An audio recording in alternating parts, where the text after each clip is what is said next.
Joining us at the beach today is Brock Lesnar. He's a really big dude. He'll also be returning to the UFC to fight at UFC 200. Let's get to know him a little bit. When was the last time that you were tested outside of a ring or an octagon where somebody actually went after you looking for a physical confrontation? It's been many years, but I just had told this story not too long ago to one of my friends. We were at a function. They're called a street dance in the rural areas. They close off Main Street of a town. And then there's all kinds of venues. There's meals cooked on the street, and bars are open, and obviously, I remember one night I was at a function and went to the bar, ordered a couple drinks, turned around, went to grab my drinks, and another person grabbed them, and I was like, "Hey man, I think those were mine," and he was like, "No, they're," kind of brushed me off. Oh, no. And I just grabbed them from him, turned around, and walked away. In the meantime, the bartender had handed him his drinks and proceeded to bust me over the head with them. So that was a long time ago. And then what? And then things ended very quickly. Very quickly. I'd like to hear the rest of them, but I'd like to hear what happened. Did it end quickly because he hit you over the head Somebody and then went you to were sleep done? and it wasn't me, and then the cops came and then I left. You were the little brother. So when did you stop getting picked on as the little brother? When I was 19, and I kicked my brother's. Hold on, that's how long it took? You became a national champion wrestler after that. It wasn't until 19 that you could turn the table? That's correct. Yeah. I had to come. My brother came home, and I had to give him an attitude adjustment when I was 19 years old. Let's hear that story, though. Give us that story. We got into an argument, and there was alcohol involved, and my mom's china cabinet and all kinds of things throughout the house got broken, but we got it settled, and we moved on from there. You told E60 that you don't remember 2 years of your life because you were drinking a bottle of vodka a day and taking a lot of Vicodin. What was happening in your life that led you down that path? Well, I think that was the early years of me when I was a young performer in the wrestling ring. You go through things in life such as you become rich and you become famous, and you're naive and you're young, and to top it all off, you're traveling 360 days a year. Although the wrestling is fake, but the things that go on in the ring is still a non-forgiving environment to be in.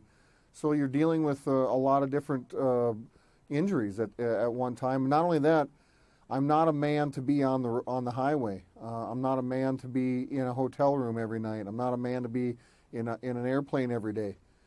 And it took all that for me to discover that, and to cope with all that was my best friends, vodka and Vicodin.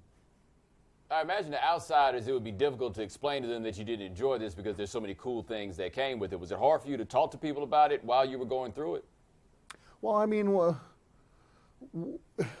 when you're young, it's fresh and it's cool, but is it really cool to be up all night, not getting any sleep, and then getting on an airplane, getting off an airplane, trying to find a place to eat, dealing with people at the rental car service, dealing with TSA, dealing with the hotel, or dealing with the loss of your luggage? What's cool about it? There's anybody that's a superstar or anybody that's a movie star. It's not what you think it is. It's not all smoke and mirrors, and it's not all glitz and glamour. It is hard work. It's a full-time job. It's not very glamorous. You have to go and perform every single night in front of different people that haven't seen you before, and it's like you're a hamster on a treadmill. When I was, then that's how I felt. And I'm thankful I'm able to work part-time in that environment and step back into the octagon. I feel very fortunate. Jim Ross tells this story of a drunken 7-hour flight across, traveling where you end up in a wrestling match with somebody on the plane. What details can you give us that you remember from that night? Nothing any different. I mean, it was full of booze and Vicodin and being stuck on an airplane for 7 hours on an overseas trip. What else are you going to do besides maybe pass out and fall asleep or get into trouble? And we did both. There's nothing much else to tell. But weren't you actually wrestling Curt Hennig on the plane? Is that accurate? I believe we got into a scuffle on the plane. Yeah, I mean it's called whiskey wrestling.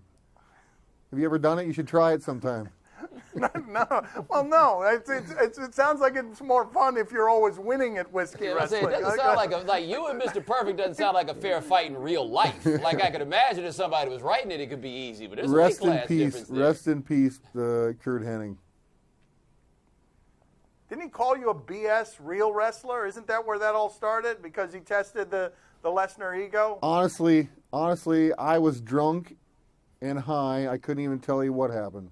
All I know is when we got off the plane, we got reprimanded, and that's it. If you want to know the real truth. My father's got something for you, Brock. Go ahead, Poppy. Brock, what is the most romantic thing you have ever done for your wife? Oh, the romance department. What is the most romantic thing I have done for my wife? I don't know if this is romantic or not, but it is funny.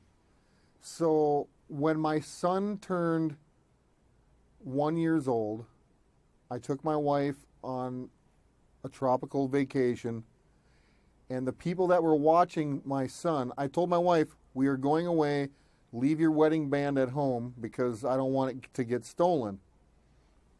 So while we were gone, I had the people that were watching my kids take her wedding band and say that my son swallowed it. And in the meantime, they found a picture of a wedding ring inside a kid's stomach on an X-ray via from the internet. So when we got home, the story was all laid out. It was our 5-year wedding anniversary, and I wanted to get my wife a new wedding band.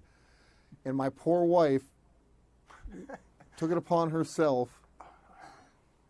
I shouldn't even tell this story. It's too late now. Brock, it's too late now. Let's go. To search for the wedding ring in dirty diapers. No. I thought that was funny. Yeah. To answer your question, Brock. It's so far not so romantic, but it's funny. Yeah. It's funny, isn't it? Yeah. And so that's my wife, a fair trade. And for 2 days, my wife searched high and low for her wedding ring.